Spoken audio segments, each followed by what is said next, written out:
Hello and welcome to this week's edition of the Glasgow Times Sports podcast, normally recorded in our studio at the Bishopbriggs Media Centre, currently recorded from our volunteers' homes. To keep in touch with us, use our social media platforms, Facebook, Instagram and Twitter, which are all at Q and Review. That's CUEANDREVIEW. Or get in touch via information@qandreview.com. That's information@CUEANDREVIEW.com. Please like and share our podcasts and give us any constructive feedback. Evening Times Sport, May 24. Forgotten Rangers star handed transfer lifeline. Report by David Irvin. Nikola Katic will be given pre-season to prove himself at Rangers, according to reports. The 25-year-old has one more year on his Ibrox deal, but has spent this season on loan at Hajduk Split. And the club have the option to purchase Katic for a reported fee of around £3 million. However, Football Scotland report it is unlikely the option will be triggered, and instead Katic will return to Rangers for pre-season. And the report suggests Katic will be given an opportunity to force his way into Van Bronckhorst's plans for next season. The website claims Katic will be watched closely in pre-season before any decision on his Rangers future is made. Katic featured 25 times for Hajduk this term during his loan stint and made one appearance for the Rangers B team in the Challenge Cup back in August. It's been Katic's first season back playing regular football after a horror cruciate ligament rupture saw him sidelined for a calendar year. Report by David Irvin. Evening Times Sport, May 24. Ali McCoist assesses Suter Hampden showing, ahead of Rangers switch. Report by Chris Jack. Ali McCoist reckons an immense cup final performance from John Suter showed why he is ready for life at Rangers next season. The defender made his last appearance for Hearts on Saturday as he turned out against the side that he will join this summer, after agreeing a Bosman switch in January. Suter could not end his Jambo's career on a high note, as goals from Ryan Jack and Scott Wright saw Robbie Nielsen's side denied Scottish Cup glory at Hampden. McCoist was thoroughly impressed with a composed showing from the 25-year-old that gave supporters an insight into what they can expect to see next term. McCoist said, "I thought he was immense. I just hope he stays fit. That's all I can ask for. He was terrific at Hampden. There were a couple of forward runs, and I thought he defended superbly. The ball was like a magnet to his head for a period. I just wish him all the best, and I hope the lad stays fit. You've got to have that character when you move to Rangers and Celtic. It's the bare minimum required at the Old Firm. It was a tough gig for him. He was under a lot of scrutiny, but I thought he came through it with flying colours. I'd like to have seen him play against a centre-forward right enough, but no, seriously, he dealt with all so well. And so did Big Halkett, another boy I know really well. But I think Suter showed on Saturday he's more than up for the challenge." Report by Chris Jack. Times Sport, May 24. McCoist addresses McGregor and Gorham comparison question. Report by Chris Jack. Ali McCoist insists it is unfair to compare Alan McGregor with Ibrox legend Andy Gorham, as he seemingly prepares to call time on his Rangers career. The 40-year-old was given a run-out in the closing minutes of the Scottish Cup win over Hearts on Saturday, as he replaced John McLaughlin between the sticks. McGregor has refused to confirm his long-term plans, but the move from boss Giovanni van Bronckhorst was seen as a farewell gesture amid suggestions the keeper will retire this summer. Supporters have often contrasted the careers of McGregor and nine-in-a-row hero Gorham, and both can rightly stake their claim for the tag of Rangers' finest ever shot stopper. But McCoist will just look back fondly on McGregor's remarkable career if this season does indeed prove to be his Ibrox swan song. McCoist said, "Phenomenal. Rangers have had some unbelievable goalkeepers in the past, particularly over the last 30 to 40 years. You go back through them, and there's Woods, Gorham, Kloss, and now McGregor, who is up there with all of them. I get asked all the time, who's the best, Gorham or McGregor? But it's the most unfair question of all time. I played with Gorham, who was fantastic, but McGregor is out of this world, he really is. He made a couple of errors earlier in the season when he was up at Ross County, and everybody automatically puts it down to age. But that's wrong, because goalkeepers at 17 make the same mistakes that keepers at 37 make. So I don't think it has anything to do with age. It's just one of those games he had. His performances and contribution to the club over these last few years has been unbelievable." Report by Chris Jack. Evening Times Sport, May 24. Rangers chase Millwall wonder kid. Report by Stuart Wilson. Rangers are interested in securing the signature of Millwall kid Zach Lovelace, according to a report. The Daily Record claim the pacey forward is being pursued by the Ibrox club, who is yet to sign professional terms. The talented striker is not 17 until January 2023, but has already made 4 appearances for the Championship club. He made his debut on 29 December 2021, aged just 15, after scoring 21 goals in 19 appearances for Millwall's youth teams. Lovelace came on as a late substitute to make his debut in a 1-0 win over Coventry City and became the club's second youngest ever player. Lions boss Gary Rowett is keen to keep the kid around via a new contract. He said, "The club have made it clear that we would love Zach to be part of what we do next year and on a full-time basis. That's our aim. There is an inevitability, unfortunately, that some of your better young players get poached by other clubs. To a certain degree, those fees are a little bit out of your hands. Zach is one of those, a lad who has had a lot of interest. He'll be getting different advice, and all we can do is show how much we want him here, and then see what happens. I don't think he has got to make a decision now. I think someone would have to be interested and essentially pay compensation for him." Report by Stuart Wilson. Evening Times Sport, May 24. Rangers target lands prestigious end-of-season award. Report by Aidan Smith.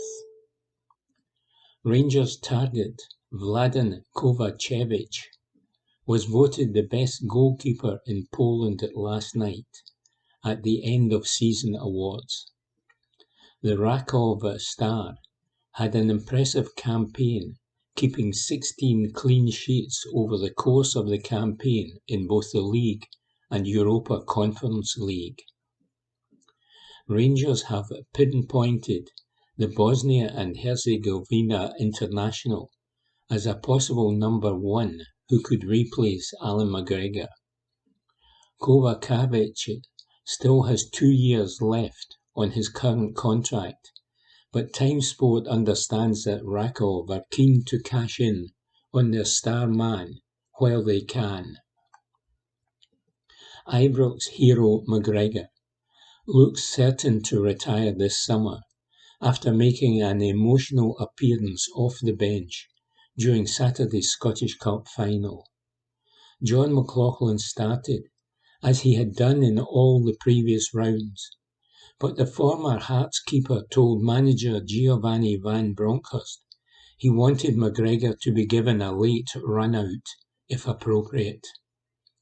It was a first Scottish Cup final appearance for the former Scotland goalkeeper, who has defied his age this season to help Rangers to the Europa League final with some impressive performances.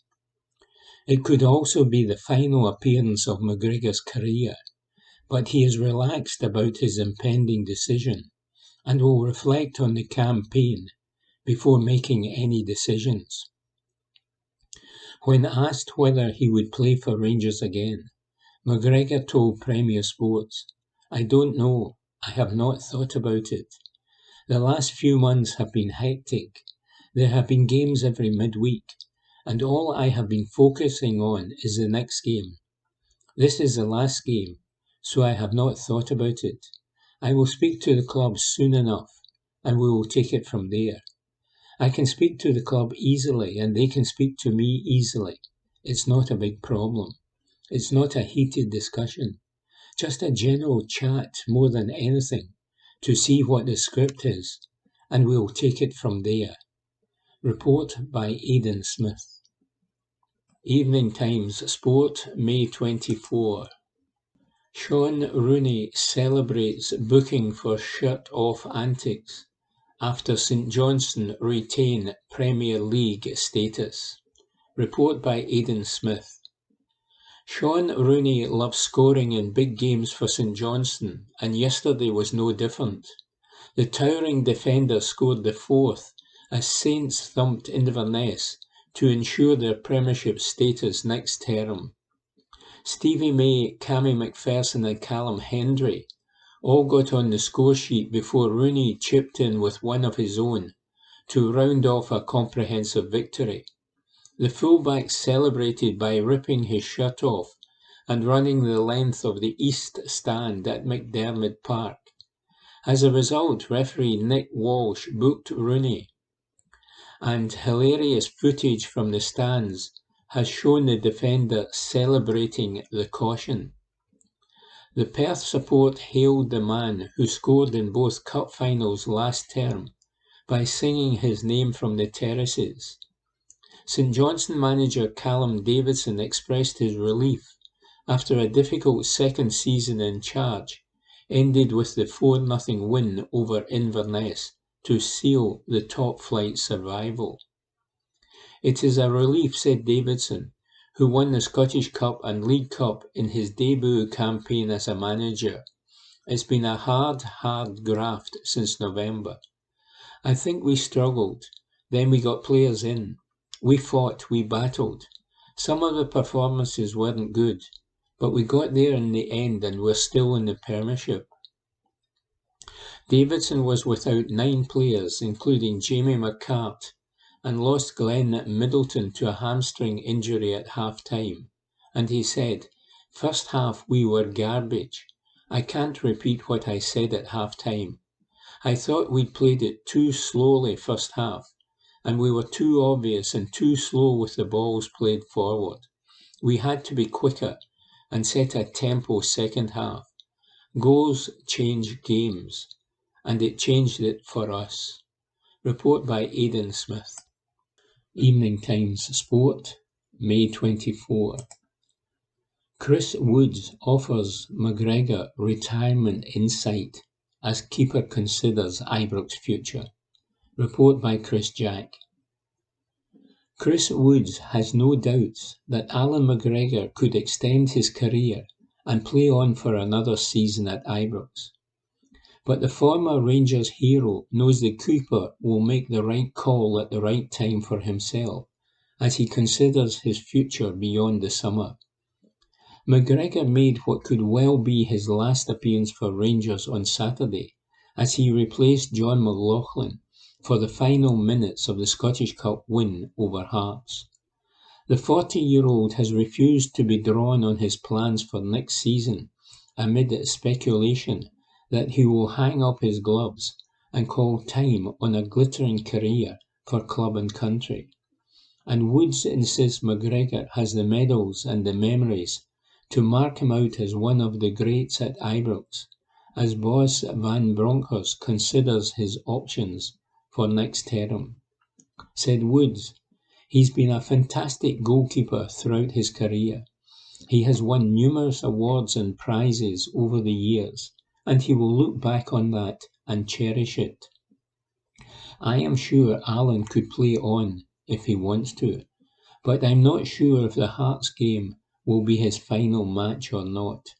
I remember when I stopped playing, I was convinced that I could still play, but there comes a time when you realise it is over. It ultimately comes down to Alan and what he wants to do, whether that be give up or carry on for another year. If the Scottish Cup final is his final game, then he can look back on a great career. It will be down to Giovanni whether John is the right man to be the Rangers' number one, but he has produced great performances when he has been called upon.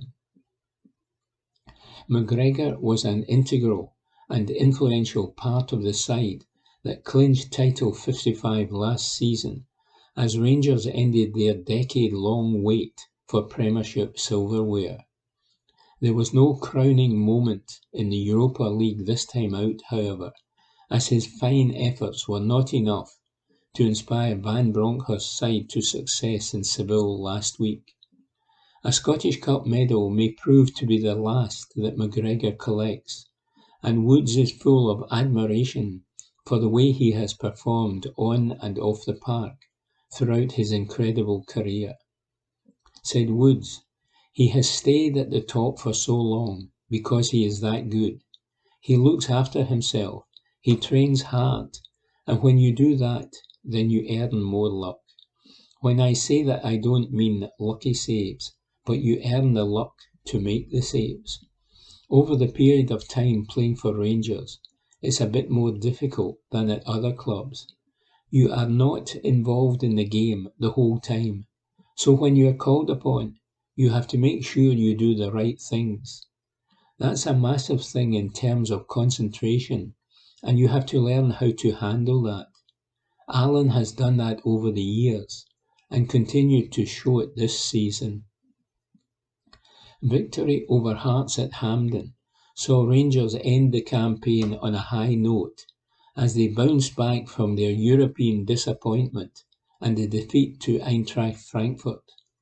It was a first medal success for boss Van Bronckhorst, and Woods, who won 7 major honours at Ibrox, knows how important a moment it could be for Rangers going forward. Woods said, winning becomes a good habit to get into. You have that one trophy, and you want to get the next one and the next one. Looking to next season, they will want to go one better in the league. Hopefully they can lift some more silverware as well. That's why you come to a club like Rangers or Celtic, to win things and be challenging for titles.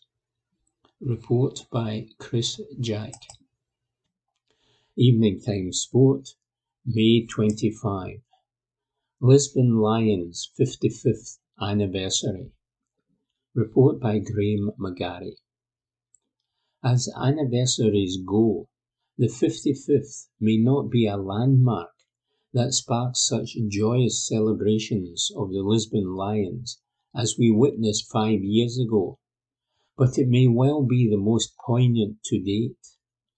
A date that no Celtic fan needs reminding of has rolled around once more, with today the anniversary of their team becoming the first British club, and still the only Scottish club, to lift the European Cup, following the famous 2-1 defeat of Internazionale in the Estadio Nacional.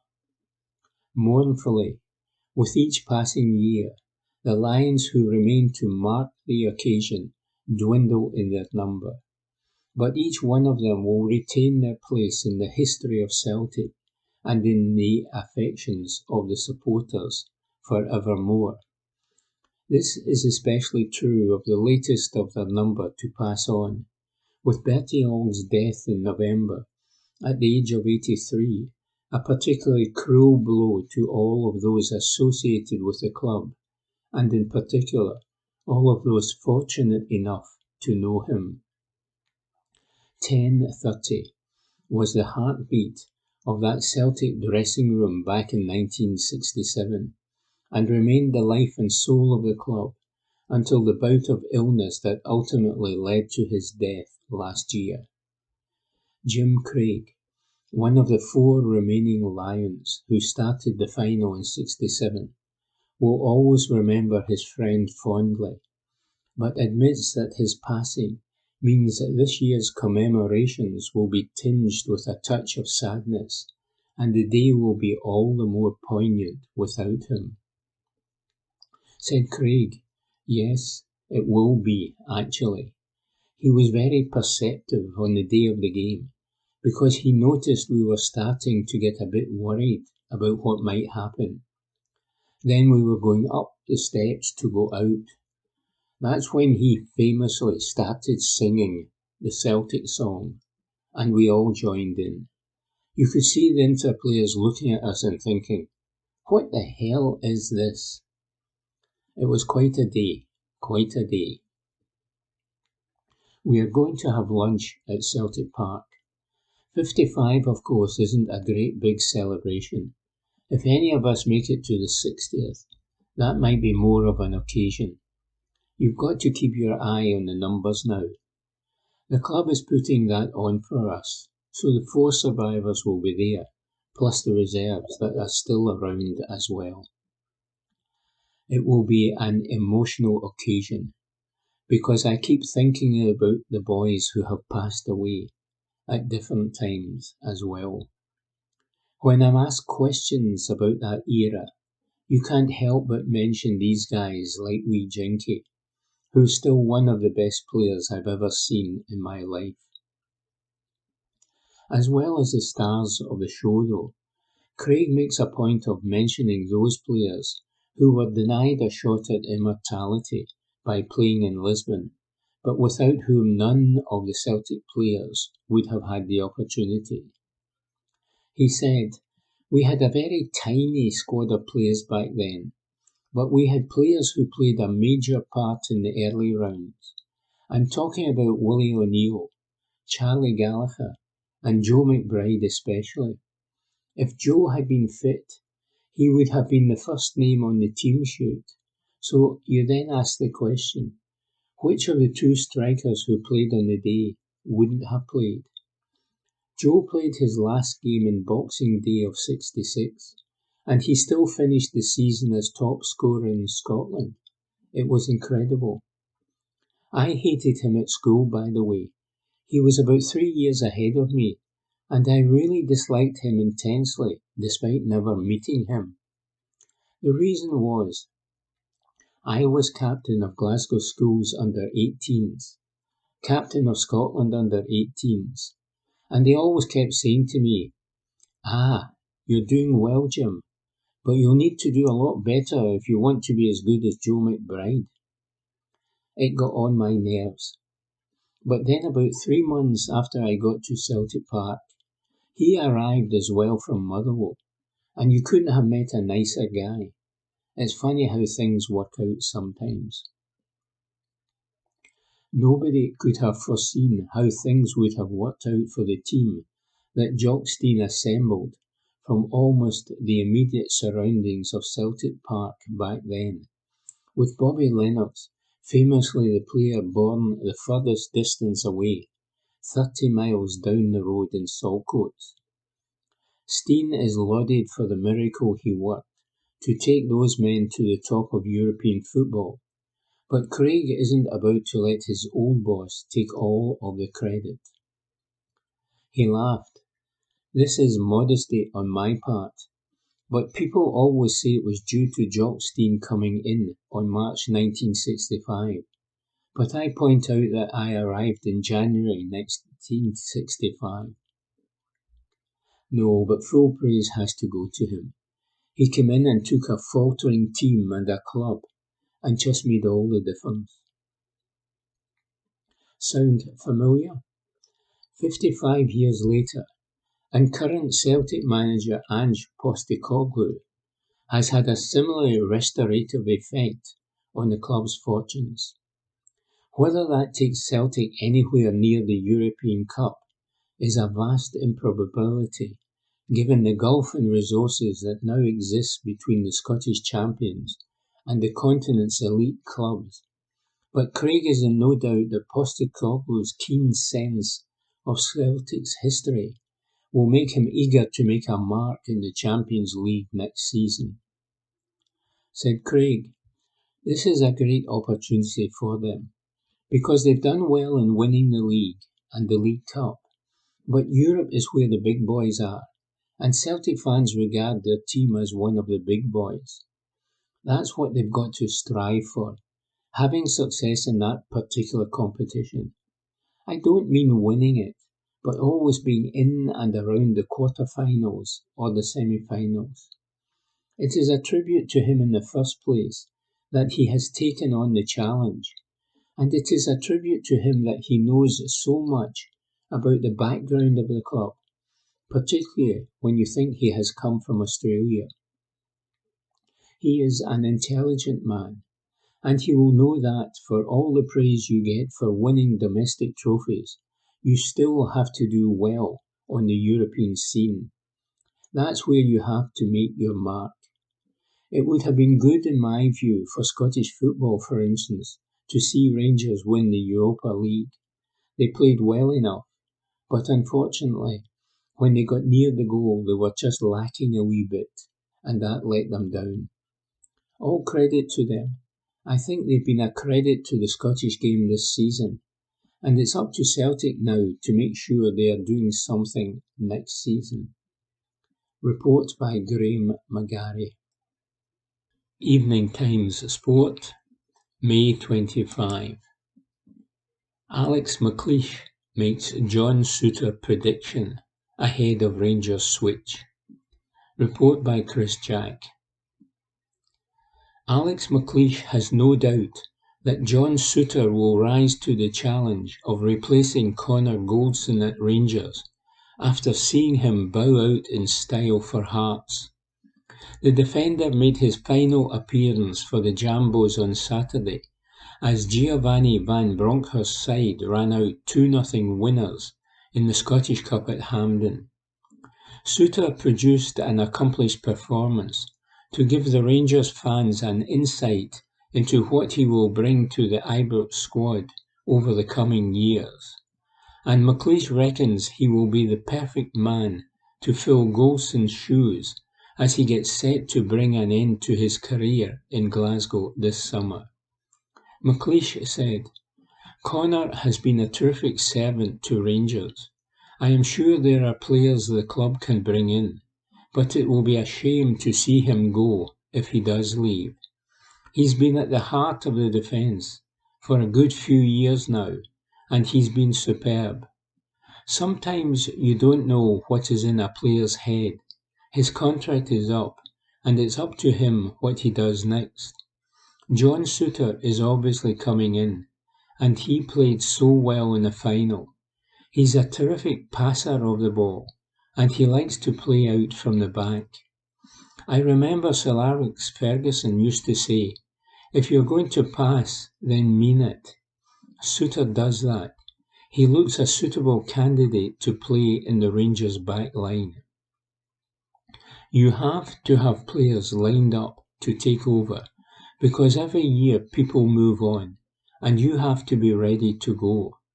I am sure they will have other names in mind to bring in to strengthen them for next season.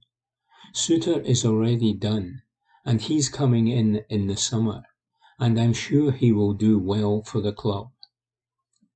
McLeish worked with Souttar 4 seasons ago as he took his first steps into the international arena with Scotland and made his bow against Belgium.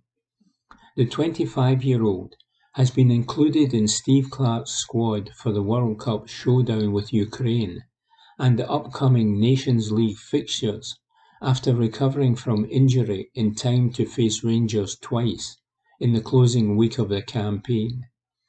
Now Souttar will look to end his season on a high with the national side before he gets down to business at Ibrox and sets his sights on domestic silverware and a European run next term.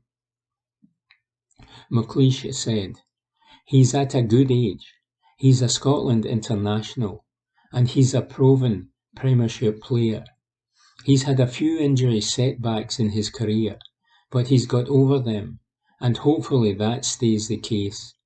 I gave John his first senior cap against Belgium in 2018, and I am delighted to see him growing over the last few years. He had to learn quickly at that level, but he has grown since then. You get better the more you play at the top level for club and country, and I hope that's the same for John." Report by Chris Jack. Evening Times Sport, May 27. Celtic season review as board, manager, players and fans are put in the spotlight. Report by Graham McGarry. It was a season that many Celtic supporters would have feared, but one that will now live long in the memory. Thanks mainly to the impact of the hitherto unheralded Ange Postecoglou, Celtic are champions of Scotland once again.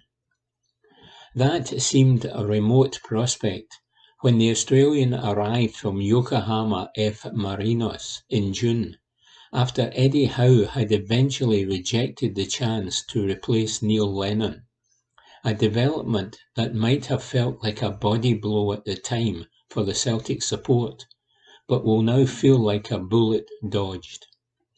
The League Cup was delivered in December to hint at what was to come, and though a treble could not be captured, a double was still far beyond any reasonable expectations at the start of the campaign. The upheaval of last summer is then but a fading memory, with Celtic fans looking forward to a transfer window where evolution, rather than revolution, is the priority. Times Sport takes a look at how each area of the club has contributed towards that on-field success, and how they might look to consolidate that progress next season. The board. There is a maxim in football that nobody cares about the board when things are going well on the pitch, and there is little doubt that the success of Postecoglou as Celtic manager, coupled with his ability to unite the club behind a common sense, has certainly shifted a spotlight that was getting a little uncomfortable for the club's hierarchy. The AGM back in November was something of a personal car crash for Chairman Ian Bankier, whose aloof and befuddled demeanour when presented with legitimate supporter concerns over the disastrous tilt at 10 in a row and the infamous trip to Dubai only highlighted the disconnect between the board and the support further.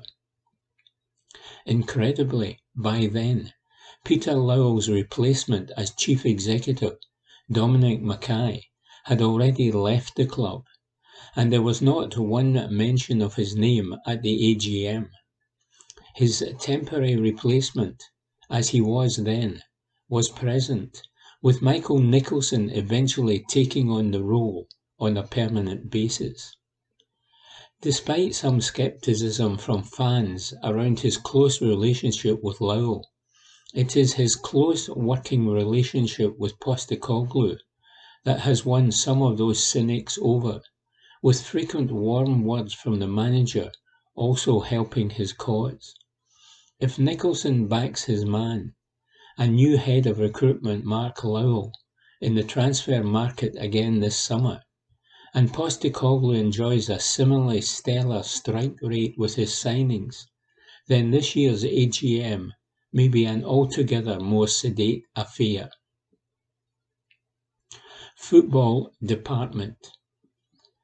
The structure of the football department at Celtic has long been a bone of contention with supporters, with many feeling it was long past time for it to be modernised and perhaps taking the role of a sporting director to allow their manager to focus on coaching the team. Postecoglou himself spoke positively about the prospect of such a development initially, but as with the board, success on the field has rather shifted the focus away from such talk.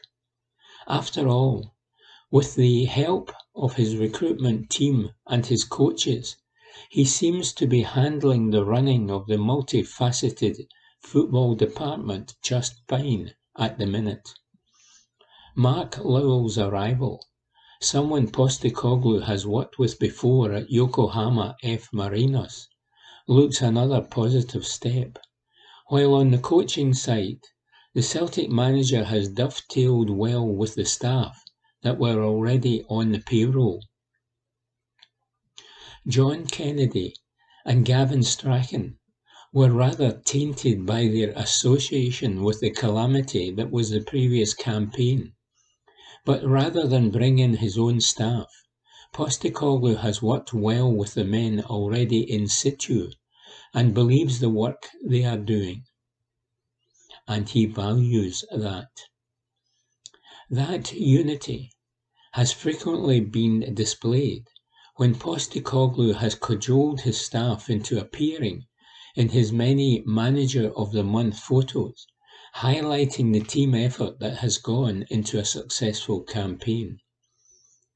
Early in the season, due to necessity rather than anything else, there were opportunities for young players in the first team, and after a decent first campaign for the B team in the Lowland League, Postecoglou may be hoping to bleed in some more youngsters during next term.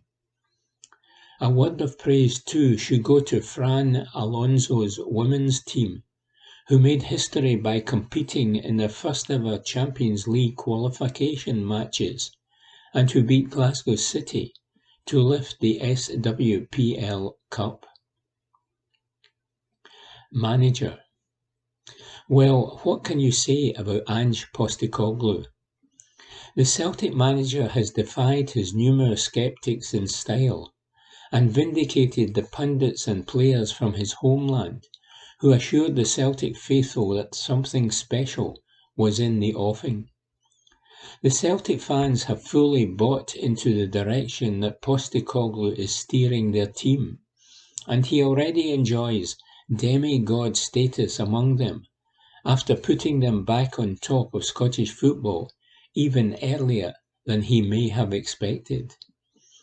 The remarkable thing is that Postecoglou has managed to achieve that success from a point of chaos, almost entirely rebuilding a Celtic squad that was shorn of its top performers in the summer, reshaping it in his image to succeed after a bumpy start, and with a fair bit of swagger thrown in for good measure. He has had far more hits than misses in the transfer market, some of them succeeding spectacularly, and revitalised players who were already at the club. He deserves every bit of credit that is now coming his way. That being said, there were one or two areas where he will be looking to improve. The cards were rather stacked against him when it came to European football this season, and he was offered some leeway as a consequence.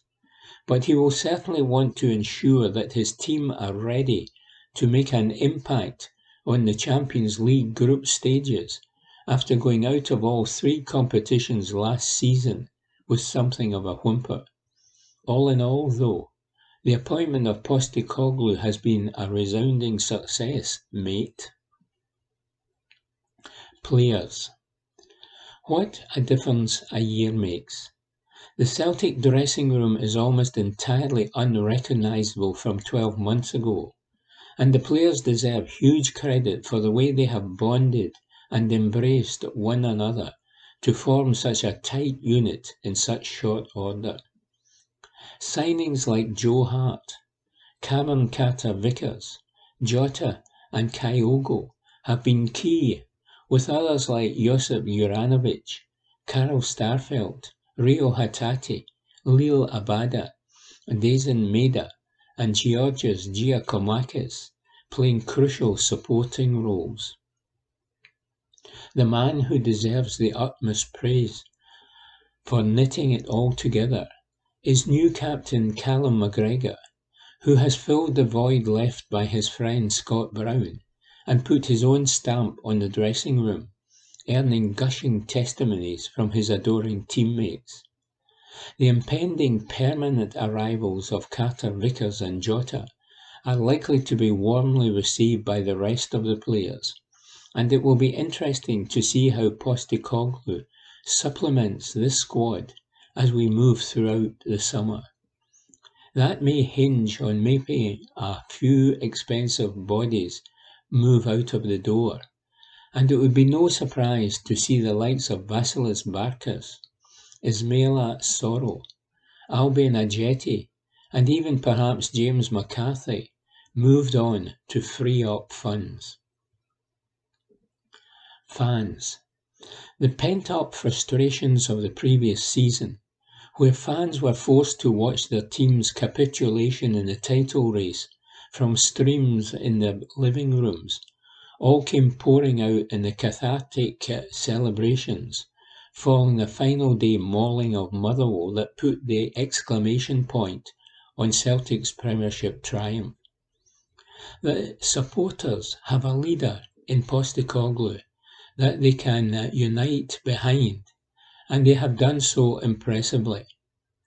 Postecoglou has made a point of emphasising that everything he and his team does is geared towards making the fans happy, and they have certainly done that. One concerning area, of course, has been the increasing volume and frequency of pro-IRA songs and chants of orange bees from the terraces, unnecessary and outdated appendages to the matchday experience that sour it somewhat for the majority. All in all, though, the Celtic support have followed and backed their team with pride and passion this season, and after a shaky start, they have been richly rewarded for that unwavering support, says Graham McGarry. Evening Times Sport, May 27. Graham McGarry asks, rivalry or religion? Why was Aidan McGeady booed for choosing Ireland over Scotland? When I was young and a fan without a laptop, I would frequently boo Aidan McGeady when he played against my team. Neil Lennon too, and Barry Ferguson for that matter. Why? Well, first and foremost, because they were playing against my team. Secondly, though, I would never have conceded it at the time, because they were good players. In McGeady's case, admittedly, it also stemmed from his decision to choose to represent the Republic of Ireland over Scotland, a decision, by the way, he was well within his rights to make. To the irrational football fan, though, what did that matter? Here was an outrageously gifted young player who would have undoubtedly improved the Scotland team of the time, who had chosen to represent another nation. The nation in question, at least to me, was an irrelevance. Ignorant of the context behind his decision, and frankly caring little for it, that immediately qualified him for the panto baddie treatment. Every time he got the ball, he would be booed for his apparent treachery. It was all a bit of harmless fun, or so I thought. But then McGeady popped up in a BBC Scotland interview this week with a rather different take, one that cast a darker pall over the motives behind the abuse he suffered at the time, which clearly went a lot further in some cases than booing his every touch of the ball. McGeady asked why it was he who was singled out for such treatment, leaving the question dangling over whether it was simply because he was a Celtic player who had specifically chosen to play for the Republic of Ireland. In short, whether the abuse was motivated by people being put out over Scotland losing such a talent, or whether it came from inherent anti-Catholic or anti-Irish prejudice. He highlighted two other Scottish-born players who opted to represent other nations: Brian McLean, who turned out for Northern Ireland, and Scott Arfield, who played for Canada, and asked why they too were not on the receiving end. Without doubting the sincerity of McGeady's viewpoint, there is a false equivalence here. Frankly, and with the greatest of respect to McLean, it would not have mattered a jot if he had declared for Scotland or Brazil, given he never had the remotest chance of winning a cap for either nation. In Arfield's case, he was 27 before he opted to represent Canada over Scotland, when it became apparent that his chances of ever gaining full international recognition were slim to none in what was clearly the most competitive area of the Scotland team at the time. McGeady had his own perfectly justifiable reasons for choosing to represent Ireland when he did, having been involved in the set-up since he was a schoolboy. Rightly or wrongly though, players who have waited for their chance with the nation of their birth and then been forced to seek alternative routes to international football have been viewed more sympathetically. The same Fir Park terraces that McGeady calls out as being among those that gave him abuse for opting to play for Ireland, for instance, also revered Tommy Coyne. In fact, they gave him a hero's welcome back onto the pitch when he returned from playing a starring role with Jack Charlton's Ireland side in the 1994 World Cup.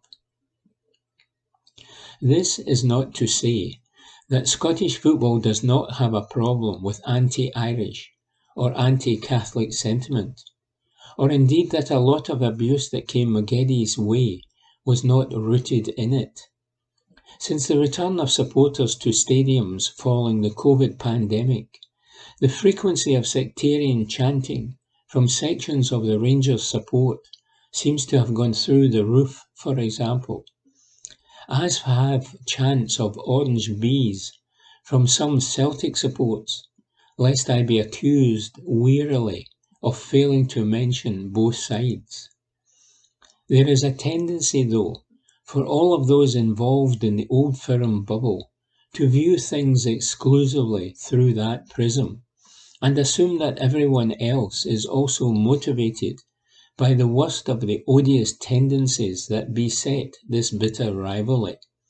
It comes from the same place as the Huns at Tim's without the bus fare nonsense, and queries like, what team do you really support? McGeady was guilty of recycling one of the old tropes himself during his interview, saying there aren't a lot of Scotland fans in Glasgow anyway. In actual fact, in 2019, Rangers were the most represented fan base among members of the Scotland Supporters Club, while Celtic were third behind Aberdeen. I feel for McGeady, I genuinely do. He made a personal choice and received shed loads of abuse for it, some or most of which I do not doubt was sectarian in nature. And undoubtedly, Scottish football does need to have a reckoning when it comes to the blind eye we turn to anti-Catholic chanting week in, week out from the terraces. It is as bad in my view as it has ever been in my own 30 plus years of attending top-flight fixtures. I am also not a Catholic. So while I know my own motivations, who am I to say that the lived experience of Maggedy, or any other Catholic in Scotland for that matter, is not what has driven him to arrive at such conclusions? I have no idea what it is like, hence why it would be easy for me to be dismissive of his claims, given I can never really walk a mile in his shoes or play a game in front of Scottish fans in his boots. The point I am trying to make here is that not everything is black and white, despite the binary times we live in. Just as sectarian abuse of Maggedy is disgusting, he cannot tar everyone who disapproved of his call with the same broad-stroke brush of being a bigot. Sometimes, as hard as it may be for some to believe, religion has nothing to do with football. Regrettably, though, it has to be said, a lot of the time in Scotland it does, says Graham McGarry. Evening Times Sport, May 27. Rangers fans helped pump stunning £68 million into Seville economy. Report by Mark Walker. Rangers fans helped pump an astonishing £68 million into the Seville economy last week, according to official figures revealed by the mayor of the Spanish city. The Ibrox side were defeated in the Europa League final in Spain by Eintracht Frankfurt after a heartbreaking penalty shootout following a 1-1 draw. They were followed by a huge army of fans, estimated at anything up to 100,000, with the German side also followed by an enormous support, who all descended into the city. Although the final has been overshadowed by the chaotic conditions at the stadium itself, with UEFA launching a probe into the lack of basic provisions on the night, the Seville economy received an incredible boost. With hotel rooms booked for miles around, and every available flight completely sold out, the city was besieged by fans during the lead-up and day of the final, and they helped contribute to an incredible boost to local businesses, according to Antonio Munoz, mayor of Seville. He said, the forecasts before the final were €60 million, £51 million for the Seville economy. The figures are in now, and they are in fact €75 million, £68 million. I want to praise the public services, cleaning and transport sections, and security in the city last week. Everything worked like clockwork. There was absolutely no damage to any of our heritage sites. I saw pictures claiming there was damage in the Plaza de España, for example, but they are undoubtedly fake. It's a lie to say it was damaged, and there was no vandalism. Of course, conditions were not ideal for the Seville population, and there is always room for improvement.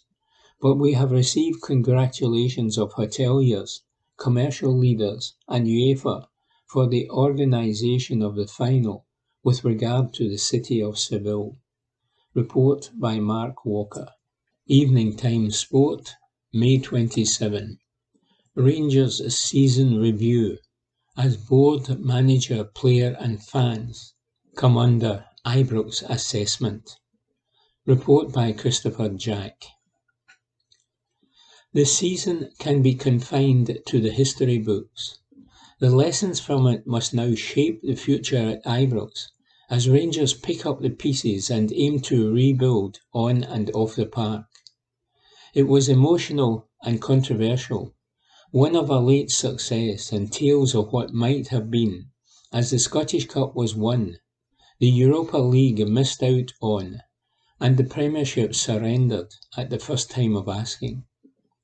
Rangers are now set for a summer of change. Times Sport assesses how each area of the club has performed this term, and looks at what must improve next time out.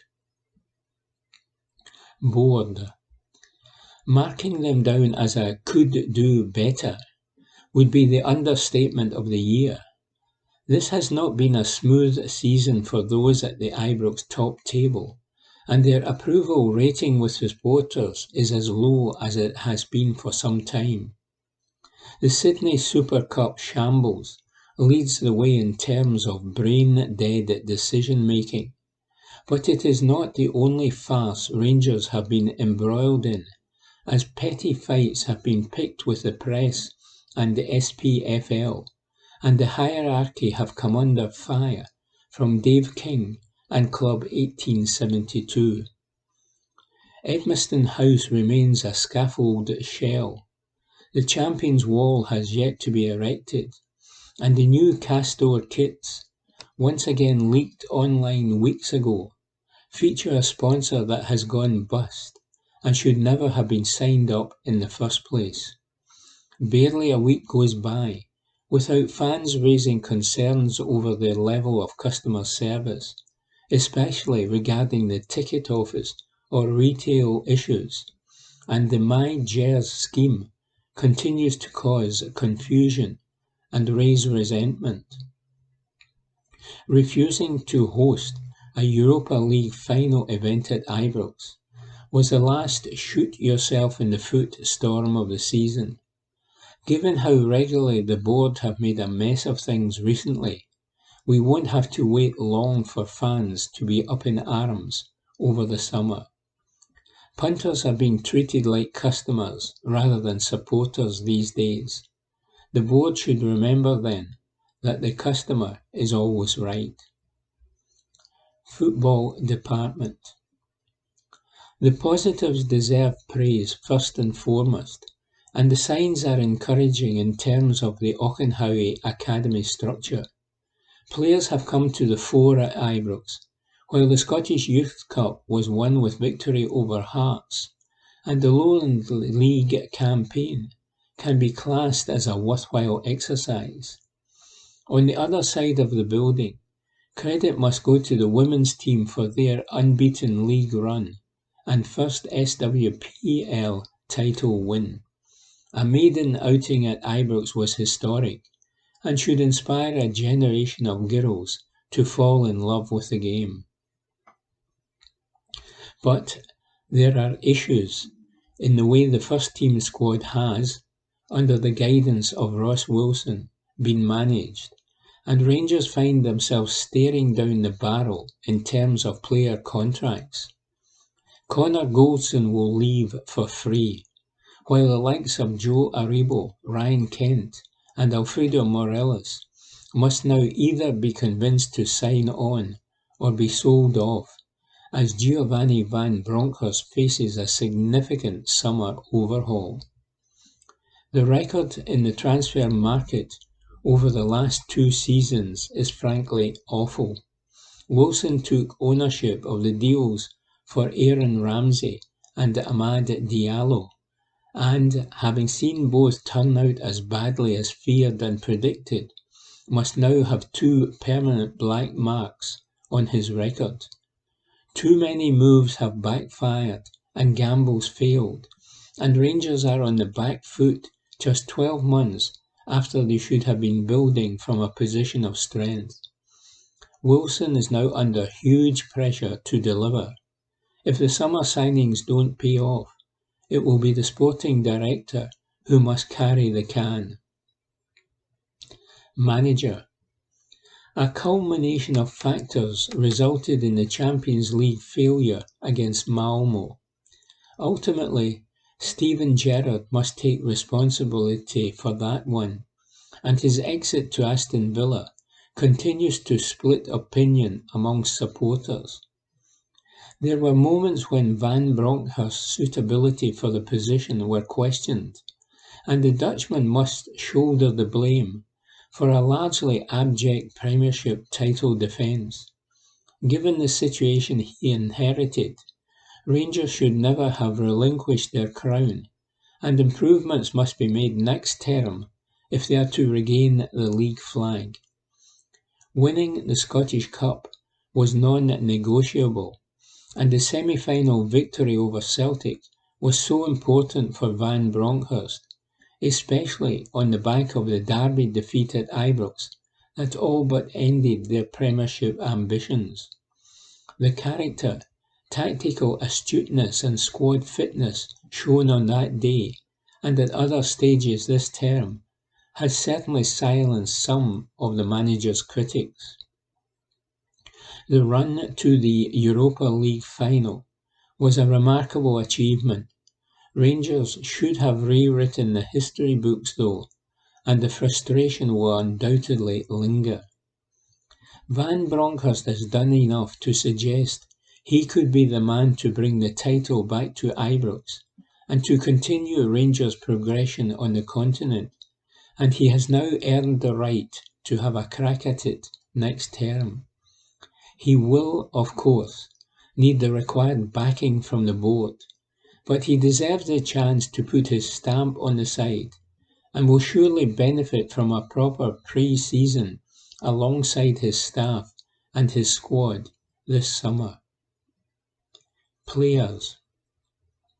The Scottish Cup win at Hampden will be the final success for many members of the squad, and given what they have put in over the last 4 years, it was a fitting way for them to bow out. It is not the end of an era, but it does feel like the end of a cycle. The heights of last term have not been hit across the board, and the heroes of 55 cannot be absolved when the finger of blame is pointed in the Premiership. Far too many, the consistency and the hunger were just not there as Rangers fell short. Captain James Tavernier was a driving force once again, and his record in Europe especially was incredible. Had Seville panned out differently, he and his teammates would have been spoken about as Ibrox legends forever.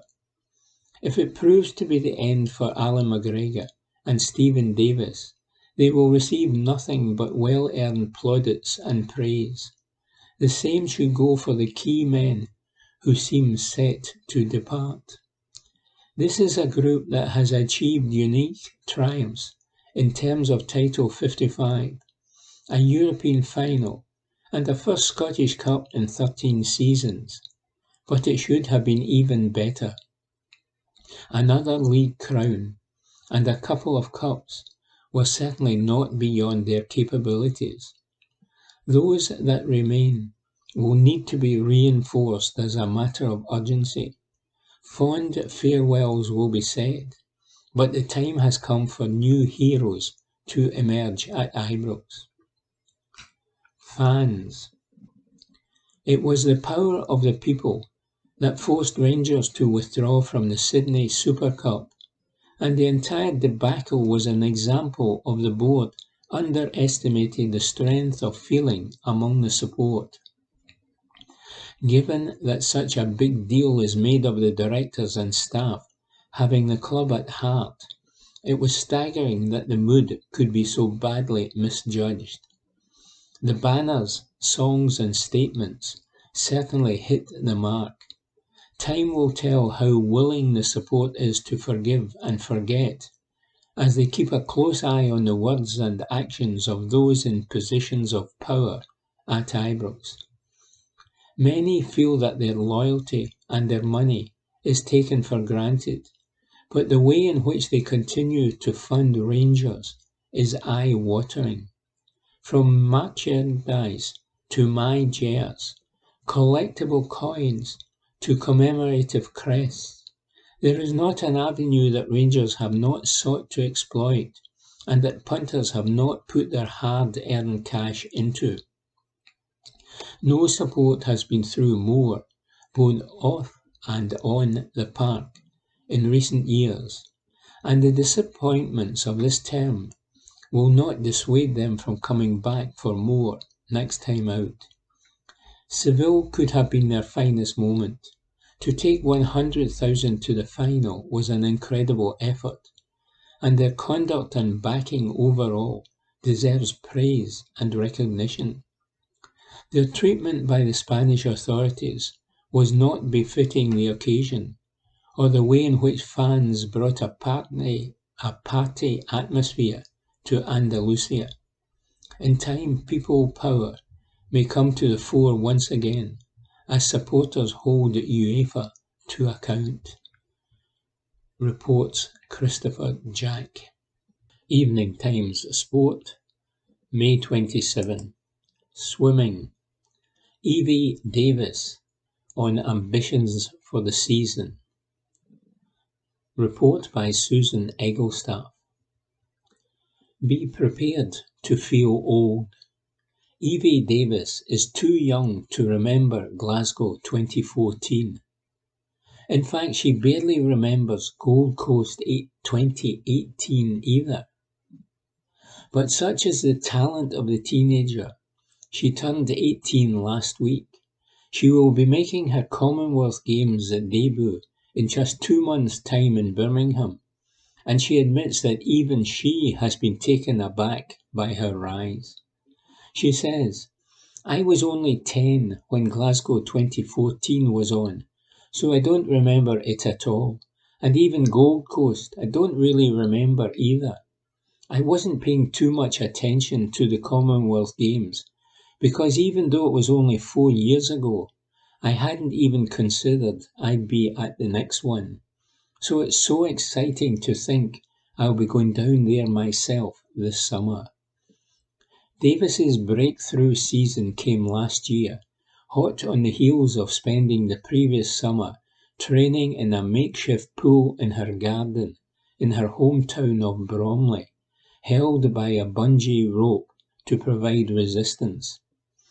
Having long been talked about as an up-and-coming talent in the freestyle sprints, having won European Junior Silverware in 2019, Davis began to make waves as a senior at the British Championship last April, obliterating her personal best and breaking the British age group record in the process.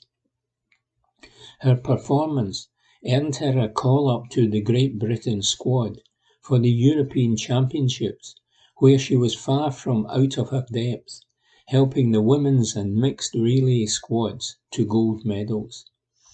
Such was the strength of her swims, she was even talked about in Olympic terms, with whispers abounding that she may have done enough to earn a call-up to Tokyo 2020. In the end, the selectors decided to leave the teenager at home, allowing her instead to go to yet another European Junior Championships, where she picked up another 2 medals. And although she admits that until that point, an Olympic appearance had not even crossed her mind, watching it from her home in Bromley was not always easy. She says of the Olympics, "It was quite tough not being there. At the start of the season, I was not expecting to make the Olympics, so when I didn't get selected, it wasn't a terrible disappointment. I'd gone into trials aiming only for a PB, so to finish where I did and swim the times I did was amazing." What's encouraging too is that although last year I swam a big PB, technically there's still a lot to work on. As the Commonwealth Games approach, Davis, who qualifies to swim for Scotland through her mum, is in the home straight of her preparations. One of her final competitive appearances before Birmingham will be this weekend at the Glasgow International Swim Meet, which begins today at Tollcross International Swimming Centre. Davis believes she is in good form, but she has somewhat more on her plate than most of her slightly older competitors currently do. The teenager is currently smack bang in the middle of her A-levels, with her first one in psychology having taken place earlier this week. The next few weeks may require something of a juggling act, but in the pool, Davis is already being talked about as the next big thing in Scottish swimming. It is quite a pressure, but the teenager is, she insists, almost entirely oblivious to any hype around her. However, she admits, had to arrest her goals, having burst onto the senior scene far earlier than expected. She says, I had such a good year last year, so it did change my mindset.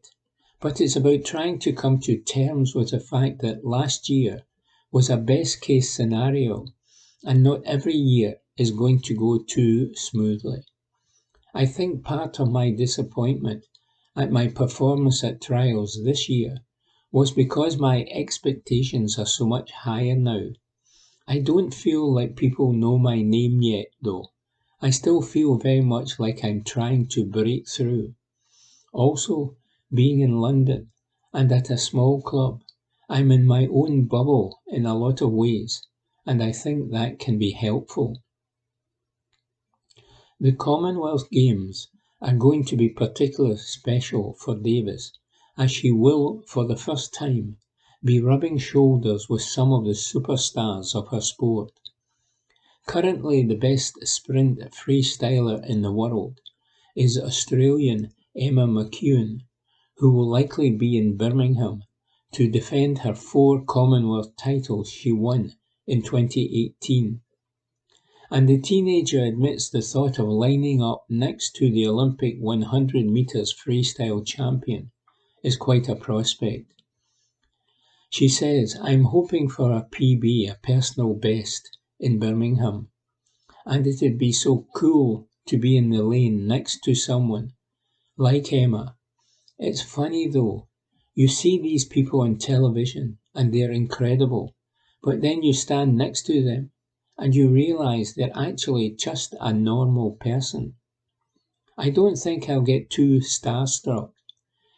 In the moment, I'm pretty good at staying focused, so I reckon it'll be a few days later, it'll be like, wow, that was crazy.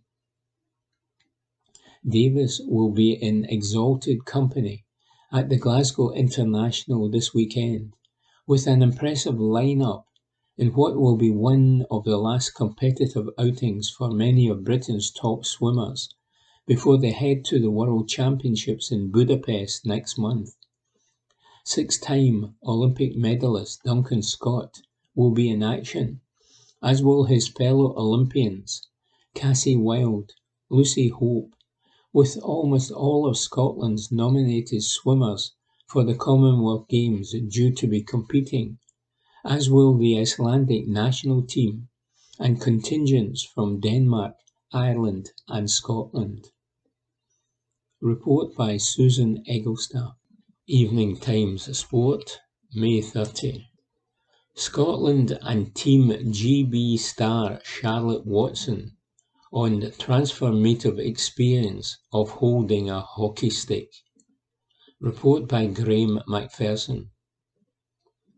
Holding a hockey stick in her hand is a transformative experience for Charlotte Watson. Without it, the notion of running any kind of distance has never held any huge appeal. With a stick in her grasp, however, it is a different story, as numerous Great Britain and Scotland appearances can testify. As long as she is chasing a ball, running is not too much of a hardship.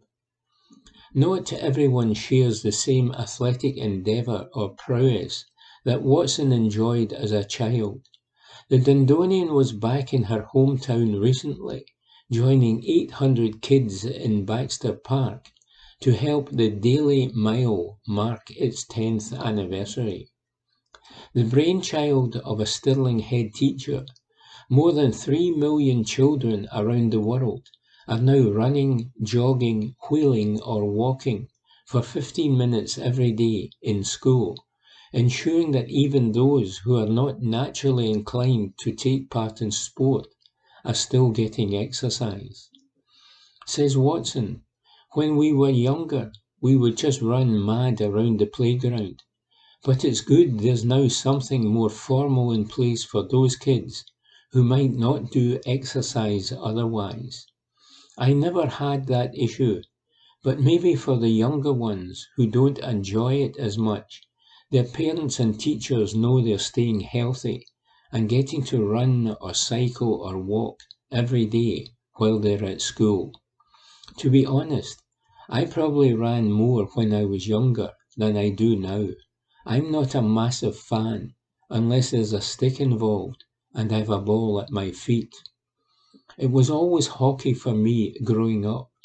I don't think I tried any other sport, which is probably unheard of.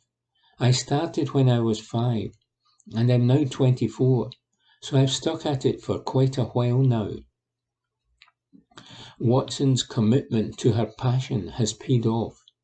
She is part of the Scottish and Welsh contingent in the Great Britain setup currently left cooling their heels following the decision for the squad to play as England this year. That was interesting, she says diplomatically, but it has given her the opportunity to travel home more regularly to train with the Scotland squad ahead of a busy summer. The Commonwealth Games in Birmingham is the undoubted highlight, but the Euro Hockey Championship qualifiers just after will be just as, if not more important, as Scotland look to book their place back among the leading European nations. She says, it's a very home nations year, as the GB team have gone away to play as England ahead of the World Cup and the Commies. But we've got loads of Scotland stuff coming up, and I always enjoy being able to get back to train with the girls, as usually we don't get to do that too often. But from now on, I'll be able to make all the sessions ahead of what's going to be a summer. The Commie Games is a big one, and the fact that it's in Birmingham means we should be able to get loads more friends and family down to watch us. I absolutely loved playing on the Gold Coast, so hopefully it will be even better this time. That's the highlight, but arguably the European qualifier is actually more important for us. That gets us in the A division if we do well, and that's where we want to be. The delayed Tokyo Olympics came around too soon for Watson, but Paris in 2024 is already in her sights as her long-term target. And she says, I'm definitely aiming for that one. Obviously it was disappointing to miss out on the last one, but Paris is in my thoughts for the next couple of years. Getting to be a part of the Olympics is going to be my primary focus. Hopefully I can make the squad. Watson is in her closing months at Loughborough University, putting the final touches on a finance and accountancy degree she started at Dundee University, what feels like a lifetime ago. While glad to have the qualification behind her, the former Holcombe forward hopes to remain in hockey for as long as her body will let her, rather than move into the business world. She says, I'm just about to finish my final year, so I've got quite a lot of uni work to do. This is technically my 6th year, so I'm very, very much done with it. It's just been too long, so I'm glad that I'm nearly done. It's been a trek too far. I don't see myself becoming an accountant anytime soon. I'm not looking for a part-time job to fit around training or anything like that. I'd be quite happy just to play hockey for the next 10 years or so, then worry about it then. Report by Graham Macpherson. Evening Times Sport, May 30. Andy Robertson tipped to Park Champions League disappointment. Report by Matthew Lindsay. Stephen Naismith last night expressed confidence that Andy Robertson will be able to put the disappointment of losing the Champions League final behind him and helped Scotland beat Ukraine in the Qatar 2022 playoff semi-final. Liverpool left-back Robertson was devastated on Saturday night when the Anfield club lost 1-0 to Real Madrid in the climax of European football's premier club competition. However, national team coach Naismith believes the defender will be fully focused on securing victory and a win in the Path A match against Ukraine at Hampden and a place in the final against Wales next Sunday when he joins up with his countrymen today. Said Naismith, "I think he will be fine. I've been there myself when you've been to cup finals. He will have the disappointment. But as much as you have the disappointment, football is 24/7, all year round. As he drops into the squad here, the dynamics change and the surroundings change. The focus just leads straight on to the next game. That's top-level football now." So, from that point of view, there won't be an issue with Robbo, without a shadow of a doubt. Now the focus is on another massive game, and the rewards for that are as big as anything else, because you have the chance to go to a World Cup.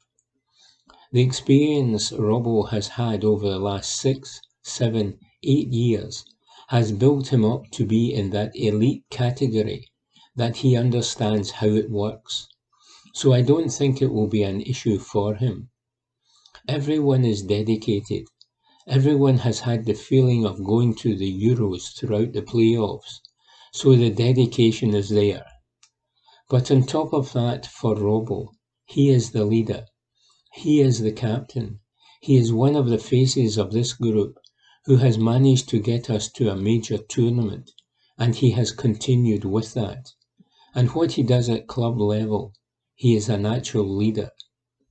On top of that, when he is acting the way he is and consistently being here and wanting to play, he's a great guy for everybody to look up to. It goes back to the dynamic when he comes here. He won't be thinking of that game because he will turn up and he will have certain conversations that he naturally wants to have with guys he's seen and the guys he's maybe closer to.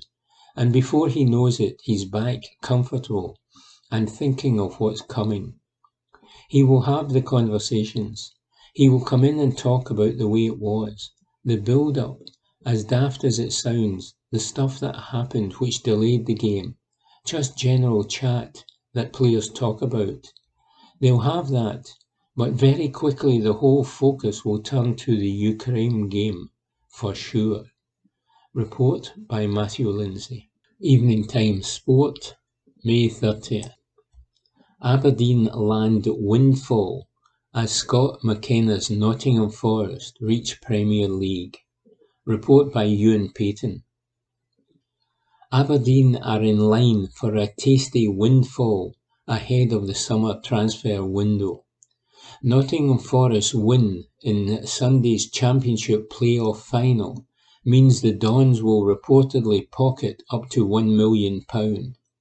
The Scottish Sun say that is due to a Premier League promotion clause inserted into the deal that saw Scott McKenna leave Pittodrie for the City ground in 2020. Forest's win sees the former European champions return to the Premier League for the first time since 1999. McKenna has played a key role in Steve Cooper's side push for promotion this term. He played 45 of their 46 games in the regular season. Aberdeen sold McKenna for an initial £3 million nearly 2 years ago, but the value of that deal reportedly soared due to the add-ons inserted by Aberdeen's hierarchy. McKenna will link up with Steve Clarke's squad for Scotland's playoff clash with Ukraine. Report by Ewan Payton. Evening Times Sport, May 30th. Yanis Hagi targeted for £6 million offer. Report by Ewan Payton. Rangers star Yanis Hagi has reportedly been the subject of a £6 million offer from a European club. The Rangers attacker is said to be attracting interest from a couple of clubs on the continent. The Romanian has been out of action since rupturing his ACL at the turn of the year. However, according to media outlet Sport.ro, Galatasaray have tabled an offer of £6 million for Hagi. Rangers are under no pressure to sell one of their top talents, though, with the 23-year-old under contract until the summer of 2024. Hagi has been linked with several clubs during his 2-year stint at Ibrox. This new report also states that Roma are keen on the player. Hagi was actually born in Istanbul when his dad Gorgi was playing for Galatasaray. Report by Ewan Payton. And that was this week's Glasgow Times Sport podcast, normally recorded in our studio at the Bishopbriggs Media Centre, currently recorded from our volunteers' homes with the publisher's kind permission. Thanks for listening.